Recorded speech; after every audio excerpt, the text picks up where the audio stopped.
Good morning, it's James. I do hope and pray this message finds you and your loved ones peaceful, thriving, and well. So this morning, I'm going to answer a question that many of you have asked over the last couple of weeks related to the holidays, and specifically related to stress, challenges with memories that are not so awesome this time of the year, and just the overwhelm of emotions. The good ones, the hard ones, the sad ones, the joyous ones, the gratitude, and then the loss. All of it. And I'm going to share with you something that I think you're going to absolutely love because it's who you already are. It's what you already love to do. And this is coming from a great study that was done out of Johns Hopkins a couple of years ago. And it was specific to this time of the year and how people were looking for advice and they're looking for science. They're looking for kind of a spiritual intervention. So if you're like me and you would love a spiritual intervention this time of the year to help you keep the high road, keep the high watch, not let yourself hopefully fall into the dark spaces. And if you do, compassionately know that you have a tool, something that you can reach for and then give to others that's non-material, that's loving, that's kind, and an emphasis on helping to buoy everything, including yourself around you. This is an amazing experience. It's called kindness, and it's relationship to 5 things that happen under the influence of this time of the year. What they are basing it on is that this time of the year all over the world, and yes, different ways of celebration, different religions, different orientations, it's different all over the world. And that's beautiful. But there's one thing that for most everyone, not everyone, respectfully, I know there's others who don't celebrate on any level this time of year. I'm just trying to look at me trying to figure out how do I do this and not offend anyone. I hope you know I respect everyone's faith and walk and orientation and religion and spiritual path. It's all beautiful to me, as long as it's beautiful. So with that said, this is for this time of the year because so many of us are focused on giving, and that can be stressful. And it's wonderful, right? I mean, my gosh, every single year, I've been with my wife now for nearly 30 years, I'm running out of things. I've got some great ideas for our 30th wedding anniversary. I don't want to ruin that by going in too early. I've got a couple things in mind, but this study really spoke to me. And I'm going to walk you through when you're wondering what you can do, not just in terms of gift giving with material things, but what you can do in relationship to giving of kindness and love. This is beautiful. And it really comes down to this is the witnessing of kindness or the actual direct experience of giving kindness. So I love about this. You're either seeing someone just going, oh my gosh, that was so beautiful, or, oh my gosh, someone saw you and said, that was beautiful.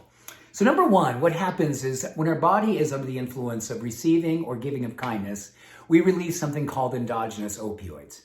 And that is so awesome this time of the year because for a lot of people, including myself, this is it's fabulous on so many levels, and there's a lot of memories that are challenging here. And endogenous opioids, what do they do for a living? Their job description is simple. They help to alleviate and diminish pain, physical pain and emotional pain. They help with trauma. They help us to kind of cushion memories that are coming up for us. So when you have this maybe moving inside of you, or you know someone who's had an experience this maybe moving inside of them, give yourself the opportunity to bring kindness to them or share this with them because endogenous opioids, they're literally natural opioids that we create within ourselves, and then they flourish, helping us to diminish pain. Number 2, we actually facilitate, this is something I know you're absolutely clear about, we build something called oxytocin, but which in turn actually augments the levels of nitric oxide, which opens our heart and helps with managing stress, helps with managing just the kind of tightness that we can feel this time of the year. And sometimes blood pressure becomes an issue because of that stress and not getting the sleep you would like and just feeling like you're on the run the whole time.